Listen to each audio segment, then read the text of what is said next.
আজি মাজনীৰ বিয়া।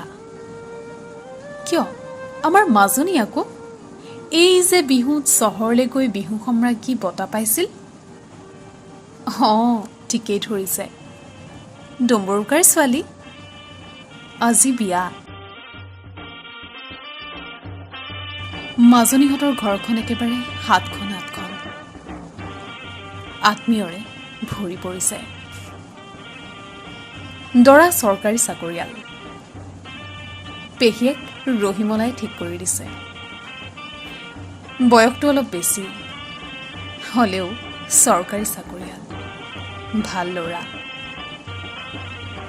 আমাৰ মাজনীও কম জানো, দেখাই শুনাই একেবাৰে চৰকাৰী চাকৰিয়ালে পাত্তাই নাপায়।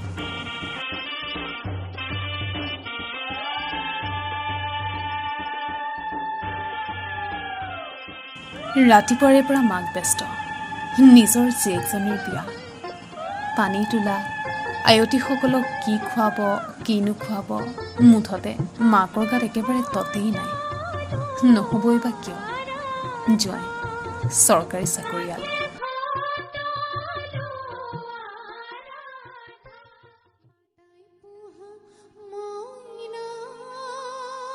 প্ৰখৰ ৰ'দত ঠেলা টানি টানি কপালৰ ঘাম মাটিত পেলাই ছোৱালী ডাঙৰ কৰা দেউতাক ডম্বৰুৰ যেন আজি ক'বলৈ ভাষাই নাই।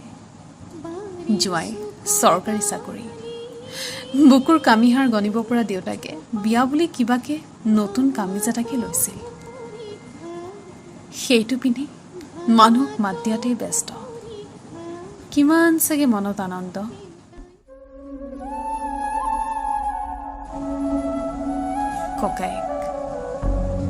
ককায়েক দীপকৰ গাত আজি ভাগৰি নাই। মৰমৰ ভনীয়েকৰ বিয়া। ৰাতিপুৱাই ইছমাইলে আহি খাহী মাংস দি গৈছে। মাছ কালিয়ে আনিলে। মুঠতে খানা এইবাৰ ভাল হ'ব লাগিব। মাজে মাজে সি মাজনীকো চাই যায়।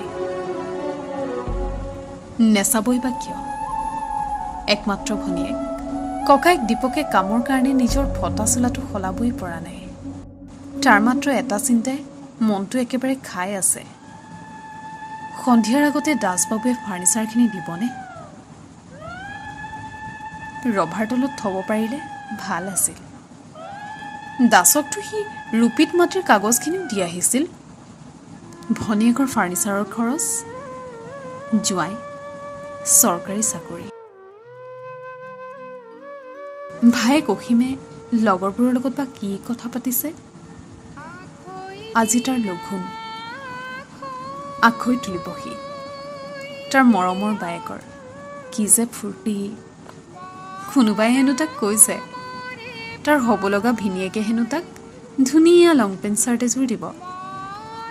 তাৰ খুব ফূৰ্তি।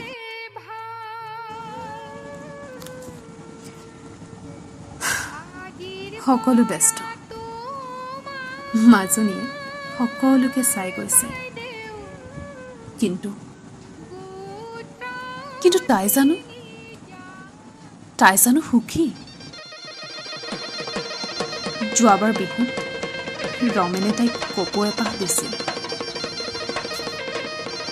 ক'ত আছে বাৰু সি? আছে চাগে ক'ৰবাত ঢোল বজাই। তাই পাৰিব জানো আপোন মানুহখিনিক এৰি যাবলৈ? পাৰিব জানো বিহু ননচাকে থাকিবলৈ? পাৰিব জানো ৰমেনৰ ঢোলৰ চাপৰ এবাৰ ননচাকে থাকিবলৈ? আজি মাজনীৰ বিয়া। বাকীখিনি আগলৈ অপেক্ষা কৰকচোন কি হয়। পাৰিলে জনাব কি হ'লে ভাল হয়।